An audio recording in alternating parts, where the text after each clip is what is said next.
کہ نبی کریم علیہ الصلوۃ والسلام کی وہ سیرت اور وہ اخلاق جو بنیاد ہے لوگوں کو جمع کرنے میں، لوگوں تک اسلام کو پہنچانے میں، لوگوں تک صحیح معنی میں اللہ اور اس کے حبیب کے قریب کرنے میں، تو وہ بنیادی صفات اگر میں آپ سے پوچھوں وہ کون سی ہیں کہ جس کی وجہ سے لوگ جمع ہو جاتے ہیں، قریب ہوتے ہیں اسلام کے، اللہ اس کے حبیب کے احکامات کے، اور جس سے آج بھی ہم، تو وہ اب کیا کہیں گے؟ اگر میں آپ سے پوچھوں تھوڑی دیر کے لیے غور کریں وہ ایسی اعلیٰ صفات کیا ہے،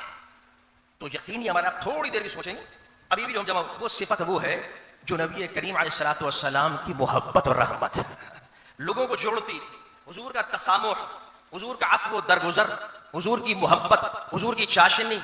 لوگوں کو جمع کرنا، شفقت فرمانا، محبت کرنا، ہر ایک کو نوازنا، کوئی حتیٰ کہ دشمن بھی آتا اس کو بھی نوازا کرتے تھے، اور ایسا نوازتے تھے کہ وہ بھی گرویدہ ہو کے جایا کرتا تھا، کہتا تھا محمد اس کی بات ہی کچھ اور، خود خالق کائنات نے شان بیان کی، میرے حبیب کی یہی تو صفت کہ لو كنت فظا غلیظ القلب لانفضوا من حولك، حبیب اگر آپ سخت دل ہو جاتے، شدت پسند ہو جاتے، وہ تسامح والی کیفیت نہ ہوتی، وہ معاف کرنا، وہ محبت، وہ گلے لگانا، وہ رحمت، وہ شفقت نہ ہوتا، غلیظ القلب، قلب سخت ہوتا، لانفضوا من حولك، تو یہ سارے لوگ بھاگ جاتے، کوئی بھی جمع نہیں ہوا ہوتا۔ اس کا معنی یہ ہوا، اس کا برعکس ہوا، حبیب یہی تو تیری شان ہے، یہ صفت نہیں، اس کی اپوزٹ ہے، تو ایسا رحیم ہے کہ رحمت للعالمین ہے، تو کریم ہے، تو شفیق ہے، مہربان ہے، تسامح کے اندر عادت ہے، تیری درگزر کی، محبت کی، ایسی اعلیٰ یہ صفات ہے کہ جس کے بعد جو نہیں بھی آنا چاہتا تیری اس صفت کو دیکھتا تو وہ بھی کھنچتا ہوا آ کر تیرا گرویدہ ہو جاتا ہے۔